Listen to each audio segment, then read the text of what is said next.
ګواښ د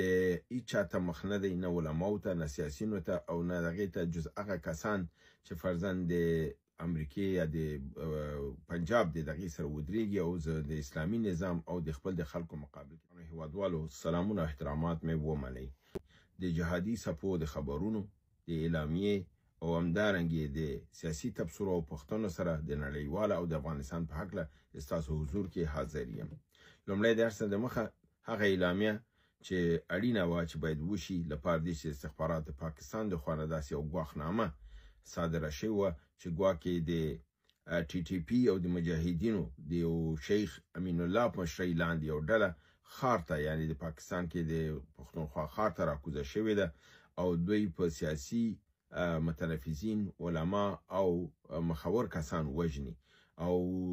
دا دغه یې کړی و. د ده په ځواب کې ټي ټي پي او مجاهدینو خپل اعلامیه صادره کړه او ویل چې هېڅ نه وه داسې کوم ګواښ د هیچا ته مخ نه دی، نه علماو ته، نه سیاسینو ته او نه دغې ته، جز هغه کسان چې فرضاً د امریکې یا د پنجاب د دغې سره ودرېږي او د اسلامي نظام او د خپل د خلکو مقابل کې دا کوي. نور علما او دغه ټول خلک محفوظ دي. موږ داسې کوم تصمیم او اراده نه لرو او داسې کوم کس نه دی تللی، بلکې دا د استخباراتو خپل پلان دی چې د دغې سیاسونو، مخورو او د علماو د وژنو په سلسله کې دی شروع کړی دی. دا وژني او خپل د مخې نه لرې کوي او دا تهمت پر موږ باندې راواردوي. نو موږ دا تهمت په کلکه باندې ردوو. دا بیان د محمد الخراساني د ټي ټي پي د ویان د خوا نه رد کړلی شوی دی او رسما اعلامیه ورکړل شوې ده. همدارنګې په 1 د مارچ نن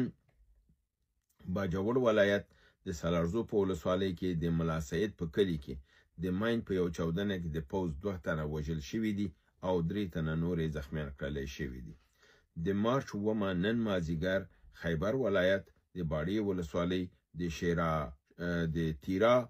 شلوبر په سیمه کې د تندیسر پوسته باندې د دراسکوف په حمله په نتیجه کې د اف سی یو عسکر وژل شوی دی. 1 د مارچ همدغه نن د ماښام نه څو شېبې مخکې د باجوړ ولایت د سالارزو ولسوالۍ د خاخۍ کنډو په سکاوټ پوستې باندې د دراسکوف او د درنو وسلو په ذریعه حمله صورت ونیوله چې په دې کې مرګ ژوبله د پاکستان پوځ ته اړول شوې ده. دا و د جهادي څپې خبرونه. اوس راځم ستاسې پوښتنو او سیاسي تبصرو ته. عبدالواحدي زموږ یو ورور دی ولیکي چې آیا امریکا د اوکراین په بدل کې د ایران په سر د روسیې سره معامله کړې ده؟ چون اسرائیل او امریکا غواړي چې په هر صورت امریکا کار تمام کی او د ایران کار تمام کی او دا دی په پروګرام کې دی. قدرمن وروره، داسې کوم معامله د روسیې او د امریکې ترمنځ د ایران په سر نه ده شوې، بلکې دا معامله د سوریې او د یوکراین په سر باندې شوې ده. څنګه چې تاسو ګورئ په سوریه کې ایران او روسیې خپل شا لاړل او د اسرائیل او امریکې ته وسپارله، مګر د باوجود خپل روسیه په نظامی توګه باندې خپل اډې او افراد وسم په سوریه کې لري. نو معامله داسې ښکاري چې دغه معامله د داسې کړي چې سوریه د امریکې او اسرائیل لاسته لاړله. نو یوکراین کې به معامله داسې کیږي چې کوم ځایونه روسیې نیولي هغه به د روسیې، چې کوم ځایونه د پاتې کیږي هغه به خالصلا کیږي. یو په حساب داسې خنثی غوندې نظام هلته چې امریکا به پکې موجوده وي، لکه څنګه چې روسیه په سوریه کې موجوده ده، داسې به امریکا هلته موجوده وي. یعنې هغه توازن د قدرت به دواړو سي کې برابر وي. په سوریه کې به هم روسیه او امریکا او دی به وي، په یوکراین کې به همدارنګه هغه سیمې چې روسیې نیولې دي هغه به د روسیې سره، کمې سیمې چې آزاد پاتې کېږي هغه به د امریکې د خپل د معادنو مفادو لپاره به وي، کنټرول کې به وي، خو روسیې لپاره به کم خطر نه وي. داسې کوم معامله د ایران په سر نه ده شوې. ایران د روسیې ستراتیژیک پارتنر دی او اسرائیل د امریکې ستراتیژیک پارتنر دی او اسرائیل او ایران سره دښمني لري. د هغې شاته امریکا ولاړه ده، د دې شاته روسیه ولاړه ده. فلهذا دلته هغه توازن د قدرت برابر ساتل کیږي. د ایران په سر معامله نه ده شوې، مګر د ایران لپاره چې د اسرائیل او د امریکې د ګواښ لاندې رانشي. د روسیې دا پیشنهاد کړی دی چې د دې اټومي قدرت د معاملې په سر باندې که نه غربي نړۍ غواړي دې سره خبرې وکړي، دی منځګړۍ ته حاضر دی، غواړي چې دی په منځ کې منځګړیتوب وکړي تر څو دا مسله په مصالحت آمیزه توګه باندې حل شي. دویمه پوښتنه زموږ د ورور امان الله سار ده چې په یو پوښتنه کې دی 4-5 پوښتنې دي. زه به هر یو جز او پوښتنې ته جدا جدا ځوابونه ووایم. د لومړی پوښتنه دا ده چې آیا لویه جرګه چې فصل اختر نه ممکن وشي د کې د اسلام او د اسلامي امارت له خوا دایره کیږي د به څه فیصلې وسی او آیا د به د دې فیصلو دغه په صورت کې به کم تغییر او دغه راځي. قدرمن وروره دغه لویه جرګه چې راغوښتل شوې ده د جزئیات معلوم نه دي چې موږ وایو چې د کې به کومې فیصلې کیږي او کوم تصامیم مدعي نیسي. د جرګو اجنډا وي همیش که یو جرګه راغوښتل کیږي مخکې د هغې نه د اجنډا ویل کیږي ملت ته چې دغه جرګه په دغه اجنډا باندې راغوښتل کیږي د کې به دغه موضوعاتو باندې به خبرې کیږي.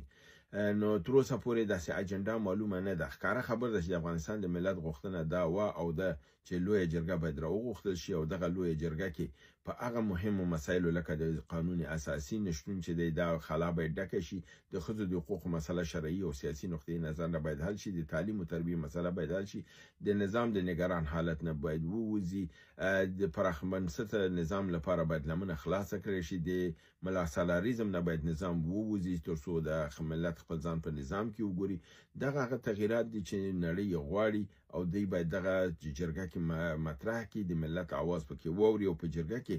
داسې کسان راشي چې هغه د ملت استازیتوب وکړي. لکه تیر 2 ځلې چې 2 جرګې اسلامي امارت وکړلې، یوې په کابل کې وکړه یوې په قندهار کې، هغه دواړه داسې جعلي غوندې جرګې وي او تاسو معلومه و چې هغې کې اکثریت د علما دغه کړي وو، دې کې متنفذین، سیاسیین، تکنوکراتان، بیروکراتان.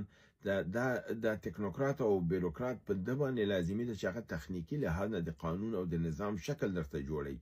په تنه په ملا باندې دغه سیستم ځکه خو دغه د ګوري 4 کال شو ملایان دي ناکام دي، تیر ځلې 6 کال ملایانو ناکامو، دا ناکام دي په دې رقم سره چې دوی مخکې دي. دوی فکر کوي دوی کامیاب دي، درسته چې امن دراوړي یو امن ټوله کامیابی نه خي. د کې د نظام ټول هغه استابد روابط د دنیا سره نارملي د ملت سره باید نارملي، تعلیم باید یو عادي حق دی، دا باید ورکړل شي. نو دا هغه مسایل دي چې ملا صاحبان ورته نه متوجه کیږي. که لویه جرګه راغوښتل کیږي د کې باید ټول مساوي توګه که 100% فرزاني دا باید په 100% تقسیم شي، 100% علما، 100% تکنوکرات، 100% بیروکرات، 100% متنفذین سیاسیون او 100% د عوامو استازي په دې کې راشي، د ټول ملت اواز واورېدل شي او دا جرګه جوړه شي. تر څو پورې دغه اجنډا نه ورکړل شي په د باندې تفسیر مشکله ده چې دا لویه جرګه په کوم بنیاد او په اساس وي. د امان الله سار ورور د پښتنې دویمه حصہ دا ده چې آیا توافق چې د پوتین او د ټرمپ په منځ کې شوی دی دا به دوام پیدا کړي او که به نه کړي. په ظاهره فعلا خو داسې ښکاري چې دا به دوام پیدا کړي ځکه دواړه خپل په موقف ولاړ دي. ټرمپ د اروپا خبره نه منله، د یوکراین خبره یې نه منله او د روسیې سره کوم معاملې ته چې خبره کړې ده ویل چې دا به مخکې ځي، دا به امضا کېږي. روسیې چې کوم حصې نیولې هغه به د روسیې، کوم ځای چې پاتې کېږي هغې کې به امریکا خپله اوسېږي او دلته به کوم دغه نه په حساب ستونزه به نه او یوکراین به د ناتو عضویت ته نه ځي، کوم شي باندې چې روسیه ټینګار کوي. فلهذا دلته ښکاري چې پوتین او ټرمپ خپل په منځ کې ولاړ دي، جز له ده نه چې که اروپا پکې مداخله وکړي او خبره بل خواته ویسي، ممکن ده چې دوی په منځ کې کوم شخړه راشي. دا زه تاسو د بعضې پوښتنې په ترڅ کې به ځواب کوم. ستاسو بعدي پوښتنه دا ده چې جنګ د چین او امریکا په منځ کې ممکن دی چې صورت ونیسي او همدارنګه د اروپا او د روسیې ترمنځ جنګ. یعنې دا دوه پوښتنې، دا درېیمه پوښتنه ستاسو 2 جزء لري، د چین او د امریکا د جنګ او د اروپا او د روسیې د جنګ. د چین او د امریکا د جنګ متعلق زه تاسو ته دومره ویلی شم چې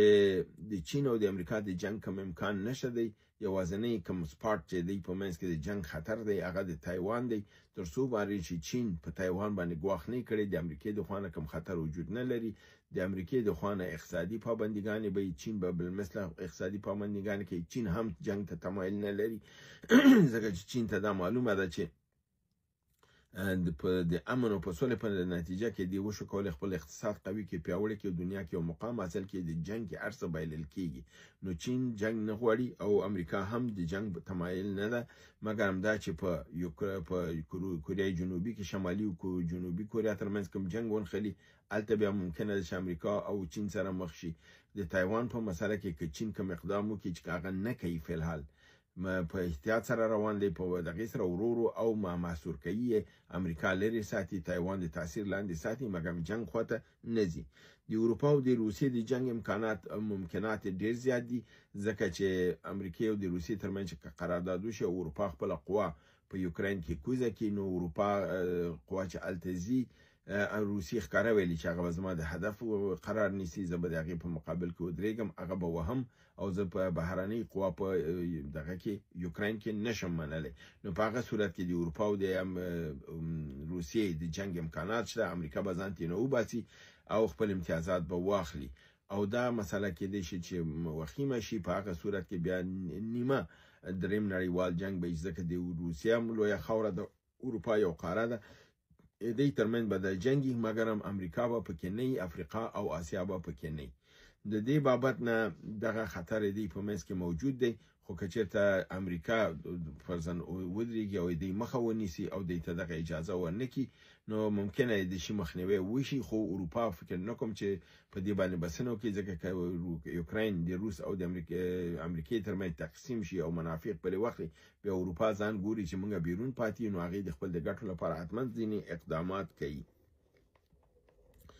اخیری تبصره دا ده چې زيلنسکي او د ټرمپ مستقیما لیدل ممکن نو ځکه چې زيلنسکي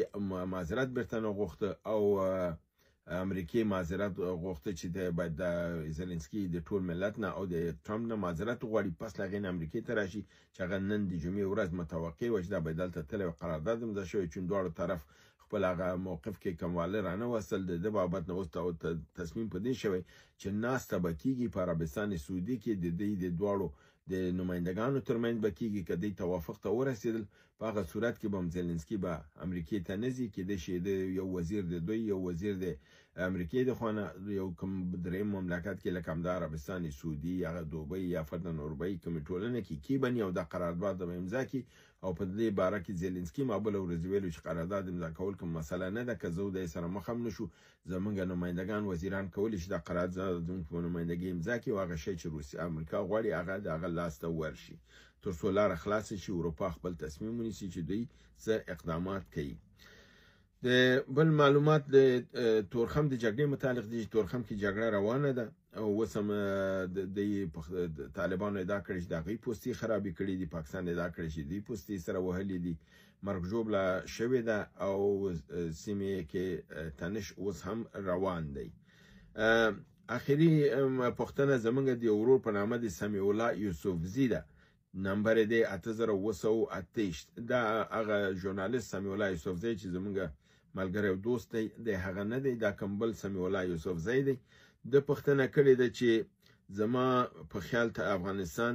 ته څوک میزایل نه ورکوي بالکل ستا خیال صحیح دی چې څوک میزایل نه ورکوي بلیک مارکیټ کې هر ډول اسلحه په لاس راځي ولی طالبان دغه اسلحه او میزایل د مارکیټ نه ناخلي چې پنجاب ته غاښ ماتونکي ځواب ورکړي دا خبره تاسو مخکې ولیکئ چې افغانستان ته میزایل په هغه وخت ورکول کیږي چې دوه مملکتو منځ کې رسمي مراوده وسی یو بل په رسمیت وپیژني د قرارداد په اساس کې دا میزایل دا ورکول کیږي چې افغانستان تر اوسه هیڅ مملکت په رسمیت نه دی پیژندل دی منځ کې مراوده نشته نو دغه میزایلونو ورکول په هغه بین‌المللي قوانینو لاندې درست نه راځي د بلیک مارکیټ مسله تاسو صحیح ده چې نړیواله سطح بلیک مارکیټ موجود دی او په منطقوي سطح بلیک مارکیټ موجود دی دغه لپاره ډیره پیسې په کار ده کې د دغه پیسې اسلامي امارات سره نه او هغه کم میزایل چې دوی ته ضرورت دی هغه فکر کوم چې په بلیک مارکیټ کې به هم پلاس نه که چېرته دوی خپل روابط منظم کړي د هند نه د دغې نه روسیې نه د چین نه ممکنات زیات دي چې اصله ترلاسه کړي او دا چې تاسو د پنجاب ته غاښ ماتونکی ځواب ورکړي بالکل دوی کولی شي د غاښ ماتونکی ځواب ورکړي هیله ده چې برنامه ګورئ خوښه کې دوستان سره شریکې تر بل برنامې تاسو په لوی رب العزت سپارم وما علینا الا البلاغ